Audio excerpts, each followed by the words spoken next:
Hello സുഹൃത്തുക്കളെ, അപ്പോൾ നമ്മൾ ഇന്നും ഒരു പുതിയ SCERT സീരീസിൻ്റെ വീഡിയോ ആയിട്ട് വന്നിട്ടുണ്ട്. ഇന്ന് നമ്മൾ ചർച്ച ചെയ്യാൻ പോകുന്നത് ക്ലാസ് 7 ക്ലാസ്സിലെ ഏത് ചാപ്റ്റർ?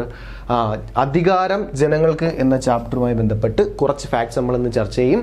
ഓക്കെ, അപ്പോൾ ഓരോ ചാപ്റ്ററിൽ നിന്നും ഓരോ വിഭാഗങ്ങളായിട്ട് നമ്മൾ മുന്നോട്ട് പോയിക്കൊണ്ടിരിക്കുകയാണ്. അപ്പോൾ ഇന്നത്തെ ക്ലാസ് അധികാരം ജനങ്ങൾക്ക് കോൺസ്റ്റിറ്റ്യൂഷൻ്റെ ഭാഗമായിട്ടുള്ള കുറച്ച് ഫാക്ട്സ് ആണ് ഇന്ന് നോക്കാൻ പോകുന്നത്. നേരെ ക്ലാസ്സിലോട്ട് പോകാം. കഴിഞ്ഞ ക്ലാസ്സിൽ നമ്മൾ ക്ലാസ് തുടങ്ങുന്നതിന് മുന്നൊരു ഗാന്ധിജിയുടെ കോട്ട് ചർച്ച ചെയ്തായിരുന്നു. ഓക്കെ, അതേപോലെ തന്നെ ഈ ചാപ്റ്ററിലും ഒരു ഗാന്ധിജിയുടെ വാക്കുകളുണ്ട്.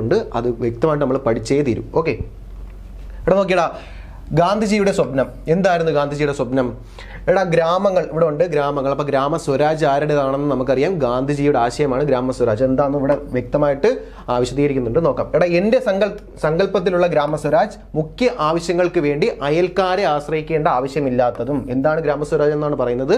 എന്താണ് ഗാന്ധിജിയുടെ സങ്കല്പത്തിലുള്ള ഗ്രാമ സ്വരാജ്? ഇങ്ങനെയാണ്: മുഖ്യ ആവശ്യങ്ങൾക്ക് വേണ്ടി അയൽക്കാരെ ആശ്രയിക്കേണ്ട ആവശ്യമില്ല, എന്നാൽ ആശ്രയം ഒരു അനിവാര്യമായി തീർന്നാൽ മാത്രം മറ്റുള്ളവരുമായി പരസ്പര സഹായത്തിൽ ഏർപ്പെടുത്തുന്നതുമായ ഒരു പൂർണ്ണ റിപ്പബ്ലിക്കാണ് ഗ്രാമസ്വരാജ്. അപ്പോൾ എന്താണ് ഗ്രാമസ്വരാജ്? ഗാന്ധിജിയുടെ സങ്കല്പത്തിലുള്ള ഗ്രാമസ്വരാജ് എന്താണ്?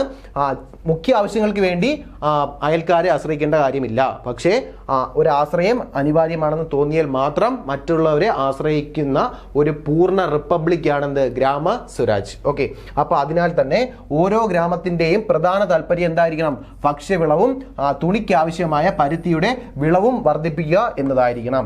ഓക്കെ, അപ്പോൾ എന്താണ് ഗ്രാമസ്വരാജ് എന്ന് പറഞ്ഞു? ഗ്രാമസ്വരാജിന് എന്ത് വേണമെന്ന് പറഞ്ഞു? ഭക്ഷ്യവിളകളും തുണിക്ക് ആവശ്യമായ പരുത്തിയുടെ വിളവും വർദ്ധിപ്പിക്കുക എന്നതും ഗ്രാമസ്വരാജിന്റെ ഒരു ആവശ്യമാണ്. കന്നുകാലികൾക്ക് പ്രത്യേക സ്ഥലവും പ്രായപൂർത്തിയായവർക്കും കുട്ടികൾക്കും വിനോദശാലകളും വേണം. കൂടുതൽ ഭൂമി ഉണ്ടെങ്കിൽ എന്ത് വേണം? പണം സമ്പാദിക്കുന്ന തരത്തിലുള്ള ഉൽപ്പന്നങ്ങൾ വിളയിച്ചെടുക്കാൻ ഉപയോഗിക്കും. ഓക്കെ, ഇതാണ് ഗാന്ധിജിയുടെ സങ്കല്പത്തിലുള്ള ഗ്രാമസ്വരാജ്. അപ്പോൾ ഗ്രാമസ്വരാജ് എന്താണെന്ന് മനസ്സിലാക്കി കഴിഞ്ഞു. ഇത് എവിടെയാണ് പറഞ്ഞേക്കുന്നത്? ഗാന്ധിജിയുടെ തന്നെ ഒരു പത്രമായിരുന്ന ഹരിജൻ എന്ന പത്രത്തിൽ പറഞ്ഞതാണ്. എന്താണ്? ഗാന്ധി സത്യാഗ്രഹം എന്ന പോർഷനിൽ ഉണ്ടായിരുന്ന ഒരു കോട്ടാണ് എന്ത്? ഗ്രാമസ്വരാജ്. ഗ്രാമസ്വരാജ് എന്താണെന്ന് മനസ്സിലാക്കി കഴിഞ്ഞു. ഓക്കെ, ഇന്ത്യയുടെ ആത്മാവ് ഗ്രാമങ്ങളിലാണ് കുടികൊള്ളുന്നത് എന്ന് പറഞ്ഞത് ആരാണ്?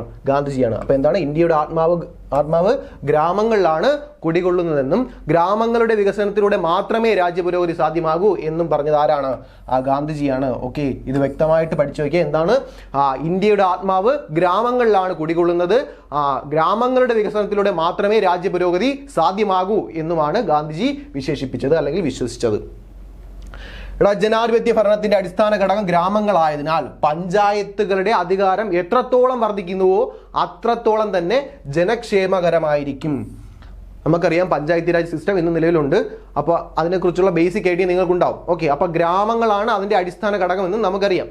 ഓക്കെ, അപ്പോൾ ജനാധിപത്യ ഭരണത്തിന്റെ അടിസ്ഥാന ഘടകം ഗ്രാമങ്ങളായതുകൊണ്ട് തന്നെ പഞ്ചായത്തുകളുടെ അധികാരം എത്രത്തോളം വർദ്ധിക്കുന്നുവോ അത്രത്തോളം അതെന്തായിരിക്കും? ജനക്ഷേമകരമായിരിക്കും. ജനങ്ങൾക്ക് ഉപയോഗപ്രദമായിട്ടുള്ള കാര്യങ്ങളായിരിക്കും പഞ്ചായത്ത് രാജ് സിസ്റ്റത്തിൽ ഉണ്ടാവുന്നത്. അതിൻ്റെ അടിസ്ഥാന ഘടകം എന്തുമായിരിക്കും? ഗ്രാമങ്ങളായിരിക്കും. ഇന്ന് കാണുന്ന ഗ്രാമസഭകളായിരിക്കും. സ്വയംഭരണ ഗവൺമെന്റ് എന്നാണ് നമുക്കറിയാം. അപ്പൊ സ്വയംഭരണ ഗവൺമെന്റ് എന്ന അർത്ഥത്തിൽ ഗാന്ധിജി ഗ്രാമസ്വരാജിനെ വിശേഷിപ്പിച്ചത് എന്താണെന്ന് മനസ്സിലായി കഴിഞ്ഞു. എന്താണ്? ഗ്രാമപഞ്ചായത്തുകളാണ് അടിസ്ഥാനം, അല്ലെങ്കിൽ ഗ്രാമങ്ങളാണ് അടിസ്ഥാനം. ആ അടിസ്ഥാനം അല്ലെങ്കിൽ ഗ്രാമങ്ങളുടെ അല്ലെങ്കിൽ ജനങ്ങളുടെ ജനക്ഷേമം എങ്ങനെയാണ് വർദ്ധിപ്പിക്കുന്നത്? പഞ്ചായത്തിന്റെ അധികാരം വർദ്ധിക്കുന്നതിനോടൊപ്പം തന്നെ ജനങ്ങളുടെ ക്ഷേമവും അല്ലെങ്കിൽ ഗ്രാമങ്ങളുടെ ക്ഷേമവും ഉറപ്പുവരുത്താൻ കഴിയുന്നു. ഓക്കെ, നോക്കിയടാ, ഗാന്ധിജി സ്വപ്നം കണ്ട ഗ്രാമസ്വരാജ് നടപ്പിൽ വരുത്തുന്നതിനുള്ള മാർഗമാണ് അധികാര വികേന്ദ്രീകരണം. അപ്പൊ ഗ്രാമസ്വരാജ് നിലയിൽ വരണമെങ്കിൽ എന്ത് വേണം? അധികാര വികേന്ദ്രീകരണം. എന്താണ് അധികാര വികേന്ദ്രീകരണം? നമ്മൾ പഠിക്കും. അപ്പൊ അധികാര വികേന്ദ്രീകരണം എങ്ങോട്ട്? ജനങ്ങളിലേക്ക് അധികാരം വികേന്ദ്രീകരിക്കപ്പെടുമ്പോഴാണ് ഗ്രാമസ്വരാജ് പൂർണ്ണമാകുന്നത്. അപ്പൊ എങ്ങനെയാണ്? ജനങ്ങളിലേക്ക് അധികാരം വികേന്ദ്രീകരിക്കപ്പെടണം. എന്താണ് അധികാര വികേന്ദ്രീകരണം? നോക്കാം. അധികാര വികേന്ദ്രീകരണം, അധികാര കേന്ദ്രീകരണം എന്താണെന്ന് പഠിക്കാം. അധികാരം എന്ത് ചെയ്യുന്നു? ഭരണകാര്യങ്ങളിൽ തീരുമാനമെടുക്കാനുള്ള അല്ലെങ്കിൽ നടപ്പിലാക്കാനുള്ള അധികാരം ഒരാളിൽ മാത്രം അല്ലെങ്കിൽ കുറച്ചു കൂട്ട ആൾക്കാരിൽ മാത്രം ഒതുങ്ങിപ്പോകുന്നതാണെന്ത്? അധികാര കേന്ദ്രീകരണം. അധികാരം ഒരാളിലേക്ക് മാത്രം അല്ലെങ്കിൽ കുറച്ചു പേരിലേക്ക് മാത്രം ചുരുങ്ങി പോകുന്നതാണ് അധികാര കേന്ദ്രീകരണം. അവിടെ എന്തുണ്ടാവില്ല? ഈ കൂടി നിൽക്കുന്ന ജനങ്ങൾക്ക് യാതൊരുവിധ പങ്കും ഉണ്ടാവില്ല. എല്ലാ തീരുമാനങ്ങളും എടുക്കുന്നത് ഈ പറയുന്ന ആൾക്കാരുടെ ഇഷ്ടപ്രകാരമായിരിക്കാം. അവിടെ ചുറ്റുമുള്ള ആൾക്കാരുടെയോ ജനങ്ങളുടെയോ യാതൊരുവിധ താല്പര്യങ്ങളും സംരക്ഷിക്കാൻ കഴിയില്ല. അവിടെ ആർക്കാണ് മെയിനായിട്ട് നിൽക്കുന്ന ഒരു സ്വേച്ഛാധിപത്യമായിരിക്കും അവിടെ നടപ്പിലാക്കുന്നത്. അപ്പോൾ അധികാര വികേന്ദ്രീകരണം എന്താണെന്ന് ഗാന്ധിജി പറഞ്ഞു. ഗ്രാമസ്വരാജ് സാധ്യമാകുന്നത് ജനങ്ങളിലേക്കുള്ള അധികാര വികേന്ദ്രീകരണമാണെന്ന് പറഞ്ഞു. അധികാര വികേന്ദ്രീകരണം എന്താണ്? ഈ അധികാരം എങ്ങോട്ട് പോകും? ജനങ്ങളിലേക്ക് വികേന്ദ്രീകരിക്കപ്പെടും. അപ്പോൾ അവിടെ എന്ത് പറ്റും? ജനങ്ങൾക്കുള്ള ആവശ്യം എന്താണ്, ജനങ്ങളുടെ താല്പര്യം എന്താണെന്ന് ജനങ്ങൾക്ക് കൃത്യമായിട്ട് അറിയാൻ സാധിക്കുകയും ജനങ്ങൾക്ക് അത് നടപ്പിലാക്കാൻ സാധിക്കുകയും ചെയ്യുന്നു. അത് ഏതിലൂടെയാണ്? ഗ്രാമസഭകളിലൂടെയും ഗ്രാമ സ്വരാജിലൂടെയാണ്. അപ്പൊ എന്താണ് അധികാര കേന്ദ്രീകരണം എന്ന് പഠിച്ചു കഴിഞ്ഞു. എന്താണ്? ഭരണകാര്യങ്ങളിൽ തീരുമാനമെടുക്കുന്നതിനും നടപ്പിലാക്കുന്നതിനുമുള്ള അധികാരം ചിലരിൽ മാത്രം നിക്ഷിപ്തമായിരിക്കുന്നതാണെന്ത്? അധികാര കേന്ദ്രീകരണം. ഇവിടെ സാധാരണക്കാർക്ക് ആ ഭരണകാര്യങ്ങളിൽ പങ്കാളികളാകാനുള്ള അവസരം ഇല്ല. അതാണ് അധികാര കേന്ദ്രീകരണം. ഇതിന്റെ നേരെ ഓപ്പോസിറ്റ് ആണത് അധികാര വികേന്ദ്രീകരണം. അപ്പൊ അധികാര വികേന്ദ്രീകരണം, അധികാര കേന്ദ്രീകരണം. ഗ്രാമസ്വരാജ് നടപ്പിലാക്കുന്നത് അധികാര വികേന്ദ്രീകരണത്തിലൂടെയാണ്. ഇവിടെ കാണാം അധികാര വികേന്ദ്രീകരണം സവിശേഷതകൾ. ഓരോന്നായിട്ട് നോക്കാം. ഇവിടെ അധികാര വികേന്ദ്രീകരണം, പ്രാദേശിക വികസനത്തിന് പ്രാധാന്യം. അധികാര വികേന്ദ്രീകരണത്തിലൂടെ പ്രാദേശിക വികസനത്തിന് പ്രാധാന്യം ലഭിക്കുന്നുണ്ട്. നമുക്കറിയാം അധികാര വികേന്ദ്രീകരണത്തിലൂടെ ജനങ്ങൾക്കാണ് അധികാരം ലഭിക്കുന്നത്. ജനങ്ങൾ പ്രാദേശികമായിട്ടുള്ള അടിസ്ഥാന ആവശ്യകതകൾ ജനങ്ങൾക്ക് മനസ്സിലാക്കാൻ കഴിയും. അതുവഴി വികസനവും ഉണ്ടാവും. അടുത്ത പോയിന്റ് നോക്കാം. വികസന ആവശ്യങ്ങൾക്ക് മുൻഗണന നിശ്ചയിക്കാൻ കഴിയുന്നു. ഏതിലൂടെ? അധികാര വികേന്ദ്രീകരണത്തിലൂടെ. അപ്പൊ അധികാര വികേന്ദ്രീകരണം വഴി എന്ത് കിട്ടും? വികസന ആവശ്യങ്ങൾക്കുള്ള മുൻഗണന. ജനങ്ങൾക്കറിയാം വികസനം എവിടേക്കാണ് ആവശ്യമായിട്ട് വരുന്നത്, അല്ലെ ഏറ്റവും കൂടുതൽ വികസനം എവിടെയാണ് വേണ്ടത് എന്ന് മനസ്സിലാക്കുക. ഏത് ജനങ്ങൾക്കിടയിലാണ് വികസനം കൊണ്ടുവരേണ്ടതെന്ന് ജനങ്ങൾക്ക് കൃത്യമായിട്ട് അറിയാം. അത് ഏതിലൂടെ മാത്രം? അധികാര വികേന്ദ്രീകരണത്തിലൂടെ മാത്രമാണ് സാധിക്കുന്നത്. അടുത്ത് നോക്കിയടാ, സ്ത്രീകൾക്കും പാർശ്വവൽക്കരിക്കപ്പെട്ടവർക്കും നേതൃത്വ ശേഷിയും ഭരണപരിചയവും കൈവരുന്നു. നമുക്കറിയാം ഇന്ന് പഞ്ചായത്ത് രാജ് ഇലക്ഷനൊക്കെ ഈയിടയ്ക്ക് കഴിഞ്ഞതാണ്. നമുക്കറിയാം ഓരോ സംവരണ മണ്ഡലങ്ങളുണ്ട്. സ്ത്രീകൾക്കുള്ള സംവരണം, മറ്റ് പാർശ്വവൽക്കരിക്കപ്പെട്ടവർക്കും സംവരണ മണ്ഡലങ്ങളുണ്ട്. അപ്പൊ അതുവഴി അവർക്ക് എന്ത് കിട്ടും? ഭരണപരിചയവും നേതൃത്വ ശേഷിയും കൈവരുന്നു. ഏതിലൂടെ? അധികാര വികേന്ദ്രീകരണത്തിലൂടെ മാത്രമാണ് അത് സാധ്യമാകുന്നത്. എങ്ങനെയാണ്? സ്ത്രീകൾക്കും മറ്റ് പാർശ്വവൽക്കരിക്കപ്പെട്ടവർക്കും നേതൃത്വ ശേഷിയും ഭരണ പരിചയവും കൈവരുന്നു. ഏതിലൂടെ? അധികാര വികേന്ദ്രീകരണത്തിലൂടെ. അധികാര വികേന്ദ്രീകരണത്തിന്റെ സവിശേഷതകൾ താഴെ പറയുന്നതിൽ ഏതെല്ലാം, അല്ലെങ്കിൽ ഉൾപ്പെടാത്തത് ഏതെല്ലാം എന്നൊക്കെ ക്വസ്റ്റ്യൻ ഉണ്ടാവും. അപ്പോൾ ഉറപ്പായിട്ടും ഈ 5 പോയിന്റ് നമ്മൾ അറിഞ്ഞിരിക്കണം. അടുത്ത പോയിന്റ് നോക്കാം. പ്രാദേശിക സമ്പദ് വ്യവസ്ഥയുടെ വികസനം. പ്രാദേശികമായിട്ടുള്ള എല്ലാ സമ്പദ് വ്യവസ്ഥയുടെയും വികസനം അധികാര വികേന്ദ്രീകരണത്തിലൂടെ സാധിക്കും എന്ന് മനസ്സിലാക്കണം. അടുത്ത പോയിന്റ്, പൊതുജനങ്ങൾക്ക് ഭരണകാര്യങ്ങളിൽ കൂടുതൽ അധികാരവും പങ്കാളിത്തവും ലഭിക്കുന്നു. നമ്മൾ നേരത്തെ പറഞ്ഞ പോയിന്റാണ്. അപ്പൊ ജനങ്ങൾക്ക് ഭരണകാര്യങ്ങളിൽ എന്ത്? അധികാരവും പങ്കാളിത്തവും ലഭിക്കുന്നു. അധികാര വികേന്ദ്രീകരണത്തിലൂടെ. അധികാര കേന്ദ്രീകരണത്തിലൂടെ പങ്കാളിത്തം ഇല്ല എന്ന് നമ്മൾ പറഞ്ഞതാണ്. ഓക്കെ, അപ്പൊ ഈ 5 പോയിന്റ്, അധികാര വികേന്ദ്രീകരണത്തിന് 5 പോയിന്റ് അല്ലെ 5 സവിശേഷതകൾ കൃത്യമായിട്ട് പഠിച്ചു വയ്ക്കാം. ഓക്കെ, അധികാര വികേന്ദ്രീകരണം കാലങ്ങളിലൂടെ. അധികാര വികേന്ദ്രീകരണം പുരാതന കാലം മുതൽ ഇന്ന് വരെ എങ്ങനെ നടക്കുന്നു അല്ലെങ്കിൽ നടന്നുകൊണ്ടിരിക്കുന്നു എന്ന് പഠിച്ചു പോകാം. പുരാതന കാലം മുതൽ തന്നെ നമ്മുടെ രാജ്യത്ത് നിലനിന്നിരുന്ന ഗ്രാമീണ ഭരണ വ്യവസ്ഥയായിരുന്നു എന്ത്? പഞ്ചായത്ത്. അപ്പൊ പഞ്ചായത്ത് സിസ്റ്റം എന്താണ്? നമ്മുടെ രാജ്യത്ത് നിലനിന്നിരുന്ന ഗ്രാമീണ ഭരണ സംവിധാനമാണെന്ത്? പഞ്ചായത്ത്. പഞ്ചായത്ത് എന്ന വാക്ക് എങ്ങനെ ഉണ്ടായി എന്ന് നോക്കാം. ഗ്രാമീണ ജീവിതത്തിൽ അല്ലെ ഗ്രാമ ജീവിതത്തിന്റെ സ്ഥിരാകേന്ദ്രങ്ങളായിരുന്നു പഞ്ചായത്ത്. അപ്പോൾ പഞ്ചായത്തിനെ പറ്റി 2 കാര്യങ്ങൾ പറഞ്ഞു. എന്താണ്? നമ്മുടെ രാജ്യത്ത് നിലനിന്നിരുന്ന ഭരണ സംവിധാനം എങ്ങനെ? ഗ്രാമീണ ഭരണ സംവിധാനമാണ് പഞ്ചായത്ത്. ഗ്രാമ ജീവിതത്തിന്റെ സ്ഥിരാകേന്ദ്രങ്ങൾ എന്തായിരുന്നു എന്ന് ചോദിച്ചാലും പഞ്ചായത്താണ്. നോക്കിയടാ, പഞ്ച അല്ലെങ്കിൽ 5 എന്നർത്ഥം വരുന്നു. ആയത് അല്ലെങ്കിൽ യോഗം അല്ലെങ്കിൽ സമ്മേളനം എന്നീ സംസ്കൃത പദങ്ങൾ ചേർന്നാണ് പഞ്ചായത്ത് എന്ന പദം ആദ്യമായിട്ട് രൂപപ്പെട്ടത്. അപ്പൊ പഞ്ചായത്ത് എന്താണ്? ഗ്രാമീണ ഭരണ വ്യവസ്ഥയായിരുന്നു പഞ്ചായത്ത്. ഗ്രാമീണ ജീവിതത്തിന്റെ സ്ഥിരാകേന്ദ്രങ്ങളായിരുന്നു പഞ്ചായത്ത്. ആയത്ത് എന്നീ 2 സംസ്കൃത പദങ്ങൾ ചേർന്നാണ് പഞ്ചായത്ത് എന്ന പദം രൂപീകരിക്കപ്പെട്ടത്. ബ്രിട്ടീഷ് ആധിപത്യത്തോടെ ഇന്ത്യയിൽ പഞ്ചായത്തി ഭരണ സംവിധാനം ദുർബലമായി. നമുക്കറിയാം ബ്രിട്ടീഷ് വന്നപ്പോൾ ബ്രിട്ടീഷ് ആയിരുന്നു ഭരണ മേധാവിത്വം ഏറ്റെടുക്കാൻ തുടങ്ങിയത്. അവിടെ എന്തുണ്ടായി? പഞ്ചായത്തിന് നിലനിൽപ്പ് ഉണ്ടായിരുന്നില്ല. എന്നാൽ 1882 റിപ്പൺ പ്രഭു, റിപ്പൺ പ്രഭു ബ്രിട്ടീഷ് ഇന്ത്യയിൽ കൊണ്ടുവന്ന ഭരണ പരിഷ്കാരങ്ങളാണ് തദ്ദേശ സ്വയംഭരണ സ്ഥാപനങ്ങൾക്ക് പുതുജീവൻ നൽകിയത്. ആരാണ്ട്ര? റിപ്പൺ പ്രഭു. തദ്ദേശ സ്വയംഭരണ സ്ഥാപനങ്ങളുടെ പിതാവ് എന്നറിയപ്പെടുന്നത് ആരാണ്? റിപ്പൺ പ്രഭു. മറന്നു പോകരുത്, ഉറപ്പായിട്ടും എക്സാമിന് ഉണ്ടാവും. റിപ്പൺ പ്രഭുവാണ് 1882 തദ്ദേശ സ്വയംഭരണ സ്ഥാപനങ്ങൾക്ക് പുത്തൻ ഉണർവ് നൽകിയത്. 1935 ഗവൺമെന്റ് ഓഫ് ഇന്ത്യ ആക്ട് അതിന്റെ സവിശേഷതകൾ കഴിഞ്ഞ ചാപ്റ്ററിൽ പറഞ്ഞതാണ്. 1935 ഗവൺമെന്റ് ഓഫ് ഇന്ത്യ ആക്ട് നിലവിൽ വന്നതോടുകൂടി പ്രാദേശിക ഭരണ സംവിധാനങ്ങൾക്ക് കൂടുതൽ അധികാരങ്ങൾ നൽകാനും അവ പുനഃസംഘടിപ്പിക്കാനും കഴിഞ്ഞു. 1935 ഗവൺമെന്റ് ഓഫ് ഇന്ത്യ ആക്ട് പ്രകാരം എന്ത് കിട്ടി? പ്രാദേശിക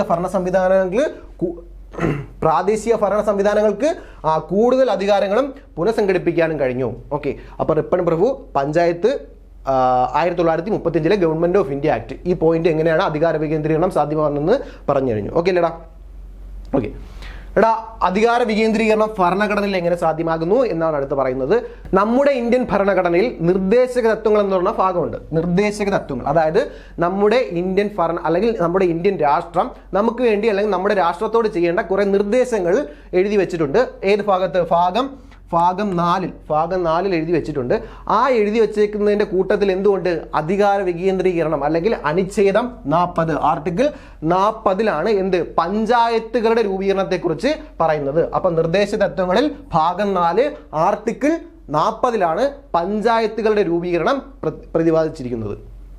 ഓക്കെ, ഇതൊക്കെ ഒരുപാട് ക്വസ്റ്റ്യൻസിൽ ചോദിച്ചിട്ടുള്ളതാണ്.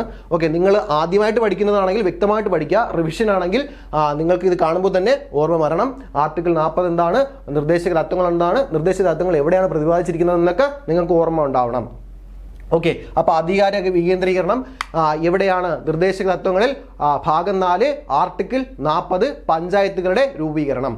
ഓക്കെ, അപ്പൊ ആർട്ടിക്കിൾ 40 പഞ്ചായത്തുകളുടെ രൂപീകരണം പ്രതിപാദിക്കുന്നുണ്ടെങ്കിലും അന്നൊന്നും തന്നെ എന്തായിരുന്നില്ല?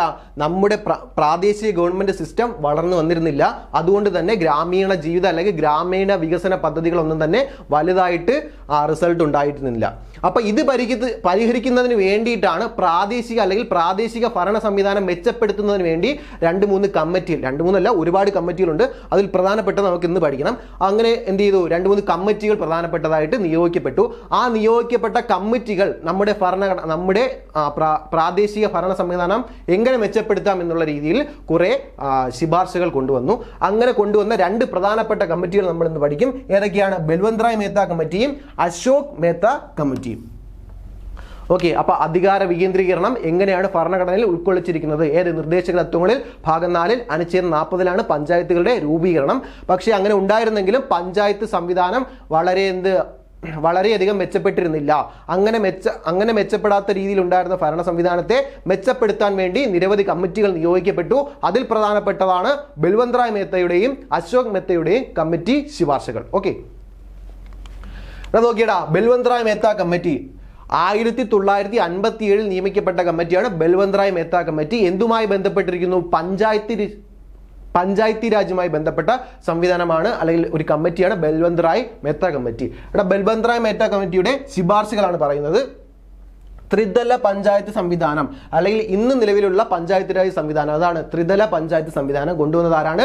ബൽവന്ത് റായ് മേത്ത കമ്മിറ്റിയാണ്. അപ്പോൾ ഈ ത്രിതല പഞ്ചായത്ത് സംവിധാനത്തിൽ ഉൾപ്പെടുന്നത് ഏതൊക്കെയാണ്? ഇന്ന് കാണുന്ന ഗ്രാമപഞ്ചായത്ത്, പിന്നെന്തൊക്കെയാണ്? പഞ്ചായത്ത് സമിതി, ജില്ലാ പരിഷത്ത് എന്നിവ അടങ്ങിയതാണ് ത്രിതല പഞ്ചായത്ത്. അപ്പൊ ത്രിതല പഞ്ചായത്തിൽ ഉൾപ്പെടുന്നത് ഏതൊക്കെയാണ്? ഗ്രാമപഞ്ചായത്ത്, പഞ്ചായത്ത് സമിതി, ജില്ലാ പരിഷത്ത്. ഇതാണ് ത്രിതല പഞ്ചായത്തിൽ ഉൾപ്പെടുന്നത്. ഓക്കെ, അടുത്ത ശുപാർശ ഏതായിരുന്നു? ആസൂത്രണ പ്രവർത്തനങ്ങൾക്കായുള്ള അധികാരം പഞ്ചായത്ത് സമിതികൾക്കാണ്.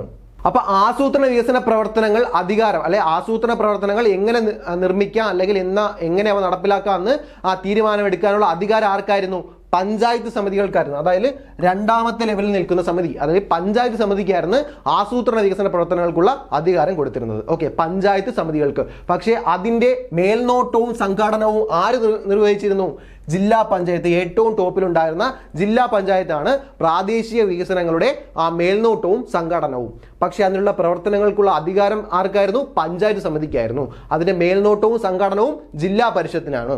അപ്പൊ ത്രിതല പഞ്ചായത്തി രാജ് സിസ്റ്റം, പഞ്ചായത്ത് രാജ് എങ്ങനെയാണ് ആസൂത്രണ വികസന പ്രവർത്തനങ്ങൾ നടപ്പിലാക്കുന്നത്, അതിന്റെ മേൽനോട്ടം വഹിക്കുന്നത് ആര് എന്നൊക്കെ പറഞ്ഞു കഴിഞ്ഞു. ഓക്കെ, അടുത്ത പോയിന്റ് ഇതാണ്, ഗ്രാമപഞ്ചായത്തുകളിൽ പ്രത്യക്ഷ തിരഞ്ഞെടുപ്പ് എങ്ങനെയായിരുന്നു? ഗ്രാമപഞ്ചായത്തുകളിൽ മാത്രം, അടിസ്ഥാന ഘടനയായിരുന്നു എന്ത്? ഗ്രാമപഞ്ചായത്ത്, അവിടെ മാത്രമായിരുന്നു പ്രത്യക്ഷ തിരഞ്ഞെടുപ്പ്, അല്ലെങ്കിൽ ജനങ്ങൾക്ക് നേരിട്ട് വോട്ട് ചെയ്ത് ആളെ തിരഞ്ഞെടുക്കാൻ പറ്റുന്ന ഒരു രീതി ഉണ്ടായിരുന്നത് ഗ്രാമപഞ്ചായത്ത് രാജ് സിസ്റ്റത്തിൽ മാത്രമായിരുന്നു, ഇന്നത്തെ പോലെ ആയിരുന്നില്ല. അത് കഴിഞ്ഞിട്ട് മുകളിലുള്ള പഞ്ചായത്ത് സമിതിയും ജില്ലാ പരിഷത്തിലേക്കുള്ള ആളുകളെ എങ്ങനെ തിരഞ്ഞെടുക്കും? പരോക്ഷ രീതിയിൽ. അതായത് നമ്മൾ അടിസ്ഥാന ലെവലിലുള്ള അല്ലെങ്കിൽ ഗ്രാമസഭ അല്ലെങ്കിൽ ഗ്രാമപഞ്ചായത്തുകളിലേക്കുള്ള പ്രത്യക്ഷ തെരഞ്ഞെടുപ്പ്, ജനങ്ങൾ നേരിട്ട് തിരഞ്ഞെടുക്കുന്നു. അവർ എന്ത് ചെയ്യുന്നു? പഞ്ചായത്ത് സമിതിക്കും ജില്ലാ പരിഷത്തിനും വേണ്ട പ്രതിനിധികളെ അവർ തിരഞ്ഞെടുക്കുന്നു. അവിടെ എന്താണ്? പരോക്ഷമായ തിരഞ്ഞെടുപ്പാണ്. പ്രത്യക്ഷ തിരഞ്ഞെടുപ്പ് എന്താണ്, പരോക്ഷമായ തിരഞ്ഞെടുപ്പ് എന്താണെന്നൊക്കെ വ്യക്തമായിട്ട് കഴിഞ്ഞ ചാപ്റ്ററിൽ 6ാം ക്ലാസ്സിൽ ചാപ്റ്ററിൽ നമ്മൾ പറഞ്ഞു കഴിഞ്ഞതാണ്.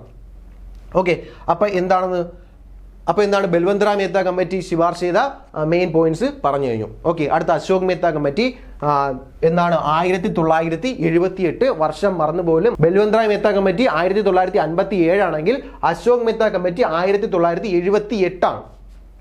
ഓക്കെ, അശോക് മേത്ത കമ്മിറ്റിയുടെ ശുപാർശകൾ നോക്കാം. ബൽവന്ത് റായ് മേത്ത കമ്മിറ്റി ത്രിതല പഞ്ചായത്ത് രാജ് സിസ്റ്റമാണ് കൊണ്ടുവന്നതെന്ന് പറഞ്ഞു. അശോക് മേത്ത ആണെങ്കിലോ ദ്വിതല പഞ്ചായത്ത്, 2 തലം മാത്രം, ദ്വിതല പഞ്ചായത്ത് സംവിധാനം. എന്തൊക്കെയാണ് അതിനുണ്ടായിരുന്നത്?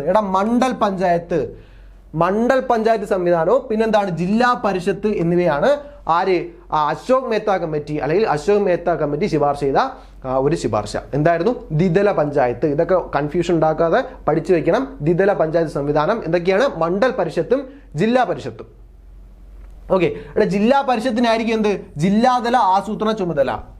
മനസ്സിലാക്കാൻ കഴിയുന്നതേ ഉള്ളൂ. എന്താണ്? ജില്ലാ പരിഷത്തിനായിരിക്കും ജില്ലാതല ആസൂത്രണ ചുമതല. എന്നാൽ മണ്ഡൽ പഞ്ചായത്തുകൾക്ക് ഗ്രാമങ്ങളുടെ ചുമതലയായിരിക്കും ഉണ്ടായിരിക്കുക. ഓക്കെ, നമുക്ക് മനസ്സിലാക്കാവുന്ന കാര്യങ്ങളല്ലേ ഉള്ളൂ, കാണാതെ പഠിക്കേണ്ടതായിട്ട് ഒന്നുമില്ല. പഞ്ചായത്തുകൾക്ക് എന്താണ്? പഞ്ചായത്ത് സ്ഥാപനങ്ങൾക്ക് ഭരണഘടനാ സാധുത നൽകുന്ന കമ്മിറ്റി ഏതാണ്? അശോക് മേത്ത കമ്മിറ്റിയാണ്. ഓക്കെ, ഈ ചാപ്റ്ററിൽ ഈ 2 കമ്മിറ്റികളെ പഠിക്കുന്നുള്ളൂ.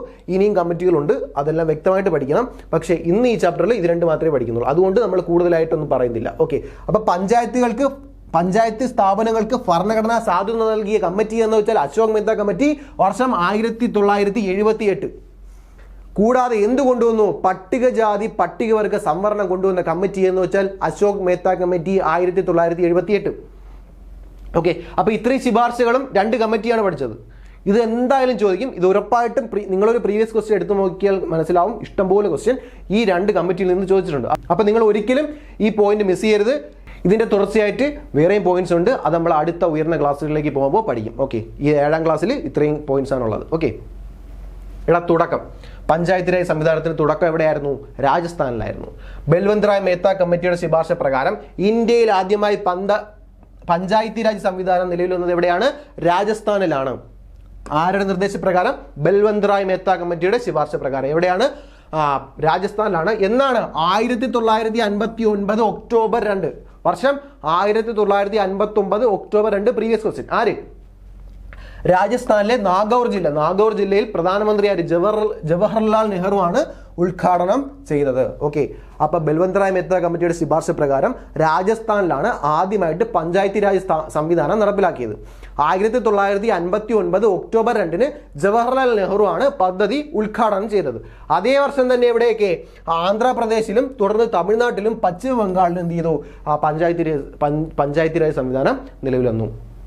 അപ്പൊ ആദ്യമായിട്ട് വന്നത് രാജസ്ഥാനിലാണ്. അതേ വർഷം തന്നെ രണ്ടാമതായിട്ട് ആന്ധ്രാപ്രദേശിലും പിന്നീട് തമിഴ്നാട്ടിലും പശ്ചിമ ബംഗാളിലും നിലവിൽ വന്നു. ഉദ്ഘാടനം ചെയ്ത ഡേറ്റും തീയതിയും ആര് എന്നുള്ളത് മറന്നു പോകരുത്, ചോദിക്കും. ഭരണഘടനാ ഭേദഗതി. നമുക്കറിയാം എന്താണ് ഭേദഗതി എന്നൊക്കെ കഴിഞ്ഞ ക്ലാസ്സിൽ പറഞ്ഞു കഴിഞ്ഞു. ഓക്കെ, അപ്പൊ അധികാര വികേന്ദ്രീകരണം, അതായത് അധികാരം ജനങ്ങളിലേക്ക് കൊടുക്കുന്ന സംവിധാനം അല്ല, അധികാര വികേന്ദ്രീകരണം എങ്ങനെ സാധ്യമായി അല്ലെങ്കിൽ എങ്ങനെ ഭരണഘടനയിൽ ഉൾക്കൊള്ളിച്ചു എന്ന് ഈ പോർഷനിൽ പറയുന്നുണ്ട്. ഓക്കെ, അധികാര വികേന്ദ്രീകരണവുമായി ബന്ധപ്പെട്ട് വിവിധ കമ്മിറ്റികൾ ഉണ്ടായിരുന്നു. ആ കമ്മിറ്റികൾ കുറെ ശുപാർശകൾ ചെയ്തു. പക്ഷേ എന്നിട്ടും നമ്മുടെ രാജ്യത്ത് എന്ത് ചെയ്തില്ല? ആ ശുപാർശകളൊന്നും നടപ്പിലാക്കാൻ വലുതായിട്ട് കഴിഞ്ഞെങ്കിൽ പോലും അതിന് വ്യക്തമായ ഗുണങ്ങളൊന്നും ഉണ്ടായില്ല. അപ്പൊ അങ്ങനെ ഉണ്ടായിരുന്ന സമയത്താണ് നമ്മൾ എന്ത് ചെയ്തത്? തദ്ദേശ സ്വയംഭരണ സ്ഥാപനങ്ങൾക്ക് ഭരണഘടന സാധുത നൽകാൻ തീരുമാനിച്ചു. 1992 1992 73-74 ഭേദഗതികൾ പ്രകാരം തദ്ദേശ സ്വയംഭരണ സ്ഥാപനങ്ങൾക്ക് കൂടുതൽ അധികാരങ്ങൾ ലഭ്യമായി. ഏതൊക്കെ ഭരണഘടനാ ഭേദഗതി? 92 73-74 ഭേദഗതി പ്രകാരം തദ്ദേശ സ്വയംഭരണ സ്ഥാപനങ്ങൾക്ക് ഒരുപാട് അല്ലെങ്കിൽ കൂടുതൽ എന്ത് കിട്ടി? അധികാരങ്ങൾ ലഭ്യമായി. 73 ഭരണഘടനാ ഭേദഗതിയിലൂടെ പഞ്ചായത്തി രാജ് നിയമവും 74 ഭരണഘടനാ ഭേദഗതിയിലൂടെ നഗരപാലിക നിയമവും നിലവിൽ വന്നു.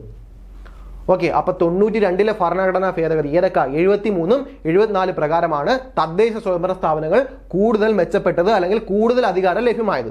അതുവഴിയാണ് 73 ഭരണഘടനാ ഭേദഗതിയിലൂടെ പഞ്ചായത്തി രാജ് നിയമവും 74 ഭേദഗതി പ്രകാരം നഗരപാലിക നിയമവും നിലവിൽ വന്നു. ഓക്കെ അല്ലേ? 73 ഭേദഗതിയും 74 ഭേദഗതിയും പഠിക്കാം. ഓക്കെ, 73 ഭേദഗതി പ്രകാരമാണ് എന്ത്? പഞ്ചായത്തി രാജ് സംവിധാനം നിലവിൽ വന്നത് അല്ലെ? ആ പഞ്ചായത്തി രാജ് സംവിധാനത്തിന്റെ ഭാഗമായിട്ടാണ് എന്ത്? ഗ്രാമസഭകളുടെ രൂപീകരണം ഉണ്ടായത്. ഗ്രാമസഭ ഇന്ന് കാണുന്ന ഗ്രാമസഭകളുടെ രൂപീകരണം ഉണ്ടായത് 73 ഭേദഗതി പ്രകാരമാണ്. നമുക്കറിയാം അതിന്റെ ഭരണഘടനാ കാലാവധി അല്ലെ ഭരണ കാലാവധി എത്രയാണ്? 5 വർഷമാണ്. 5 വർഷമാണ് ഇന്ന് കാണുന്ന സാധനം തന്നെ.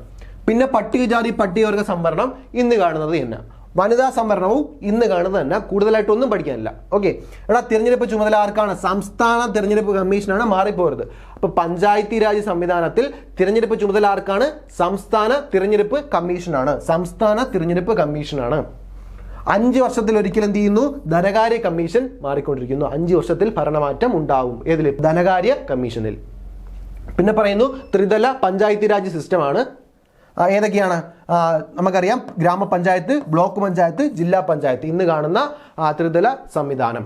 ഓക്കെ, അപ്പൊ 73 ഭരണഘടനാ ഭേദഗതി പ്രകാരം ഗ്രാമസഭകളുടെ രൂപീകരണം ഉണ്ടായി. അതിന്റെ ഭരണ കാലാവധി എത്രയാണ്? 5 വർഷമാണ്.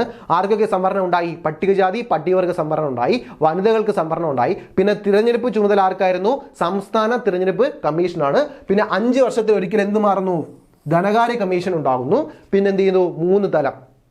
ഏതൊക്കെയാണ്? ഗ്രാമപഞ്ചായത്ത്, ബ്ലോക്ക് പഞ്ചായത്ത്, ജില്ലാ പഞ്ചായത്ത്. ഇതാണ് 73 ഭരണഘടനാ ഭേദഗതി പ്രകാരം പഞ്ചായത്ത് രാജിലുണ്ടായ മാറ്റം. 74 ഭരണഘടനാ ഭേദഗതി പ്രകാരം എന്ത് വന്നു? നഗരപാലികാ സംവിധാനം. ഇത് ഗ്രാമതലത്തിലുമാണ്. 74 ഭേദഗതി പ്രകാരം നഗരപാലികാ സംവിധാനം കൊണ്ടുവന്നു. നഗരങ്ങളിലാണേ. ഓക്കെ, 73 എന്തായിരുന്നു? ഗ്രാമസഭകളാണെങ്കിൽ അത് നഗരങ്ങളിലോട്ട് മാറുമ്പോൾ എന്താവും? വാർഡ് സഭകളാവും. വാർഡ് സഭകളുടെ രൂപീകരണം 74 ഭേദഗതി പ്രകാരം ഉണ്ടായ സംവിധാനമാണ് വാർഡ് സഭകൾ. അടുത്ത പറയുന്നു ഭരണകാലാവധി നേരത്തെ പറഞ്ഞതുപോലെ തന്നെ 5 വർഷം തന്നെയാണ്, മാറ്റമില്ല. അതേപോലെ തന്നെ സംവരണം പട്ടികജാതിക്കാർക്കും പട്ടികവർഗക്കാർക്കും വനിതകൾക്കും ഉണ്ട്. അതേപോലെ തന്നെ തിരഞ്ഞെടുപ്പ് ചുമതല ആർക്ക് തന്നെയാണ്? സംസ്ഥാന തിരഞ്ഞെടുപ്പ് കമ്മീഷൻ തന്നെയാണ് തിരഞ്ഞെടുപ്പ് ചുമതല കൊടുത്തിട്ടുള്ളത്. 5 വർഷത്തിൽ ഒരിക്കൽ എന്ത്? ധനകാര്യ കമ്മീഷൻ മാറിക്കൊണ്ടിരിക്കുന്നു. അതേപോലെ തന്നെ 2 തരത്തിൽ അല്ലെങ്കിൽ 2 തരം നഗര തദ്ദേശ സ്വയംഭരണ സ്ഥാപനങ്ങളാണ് ഉള്ളത്. ഏതൊക്കെയാണ്? നഗർ പഞ്ചായത്ത്. ഏതൊക്കെയാണ്?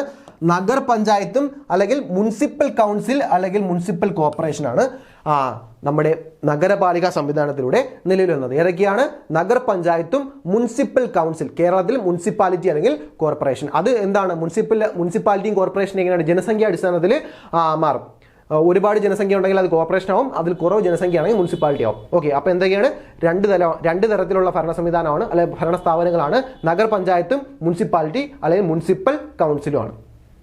ഓക്കെ, അപ്പോൾ 73-74 ഭേദഗതി പ്രകാരം ഉണ്ടായ മാറ്റങ്ങൾ പറഞ്ഞു. 73 ഭേദഗതി പ്രകാരം പഞ്ചായത്തി രാജ് സംവിധാനം നിലവിൽ വന്നു. 74 ഭേദഗതി പ്രകാരം നഗരപാലിക വന്നു. ഈ 2 ഭേദഗതി പ്രകാരം ഉണ്ടായ മാറ്റങ്ങളും പറഞ്ഞു കഴിഞ്ഞു. നമ്മുടെ കേരളത്തിൽ ഉണ്ടാവുന്ന തദ്ദേശ സ്വയംഭരണ സ്ഥാപനത്തിന്റെ ഘടന നമ്മൾ പറഞ്ഞതാണ്. എന്നാലും നോക്കാം. പഞ്ചായത്തി രാജ് സംവിധാനം 73 ഭരണഘടനാ ഭേദഗതി പ്രകാരം ഉണ്ടായി. അതിൽ ടോപ്പിൽ നിൽക്കുന്നത് ആരായിരിക്കും? ജില്ലാ പഞ്ചായത്താണ്. അത് കഴിഞ്ഞിട്ട് ബ്ലോക്ക് പഞ്ചായത്ത്, ഗ്രാമപഞ്ചായത്ത് പറഞ്ഞതാണ്. നഗരപാലിക സംവിധാനം 74 ഭേദഗതി പ്രകാരം ഉണ്ടായി. മുനിസിപ്പൽ കൗൺസിൽ അല്ലെങ്കിൽ എന്താണ്? Municipal corporation. എന്താണ്? മുനിസിപ്പൽ കൗൺസിലും മുനിസിപ്പൽ കോർപ്പറേഷനുമാണ്. ഓക്കെ അല്ലേ? 2 തലം. ജനകീയ ആസൂത്രണം കേരളത്തിൽ എവിടെയാണ്? കേരളത്തിലുണ്ടായ ജനകീയ ആസൂത്രണം ആണ് പറയുന്നത്. നമുക്കറിയാം 73-74 ഭേദഗതി പ്രകാരമാണ് ആ പഞ്ചായത്തി രാജ് സിസ്റ്റവും നഗരപാലിക സംവിധാനവും നിലവിൽ വന്നത്. ഓക്കെ, അപ്പോൾ 73-74 ഭരണഘടനാ ഭേദഗതികളെ തുടർന്ന് 1996 കേരളത്തിൽ നടപ്പിലാക്കിയ അധികാര വികേന്ദ്രീകരണ പ്രക്രിയയാണെന്ത്? ജനകീയ ആസൂത്രണം ചോദിക്കും.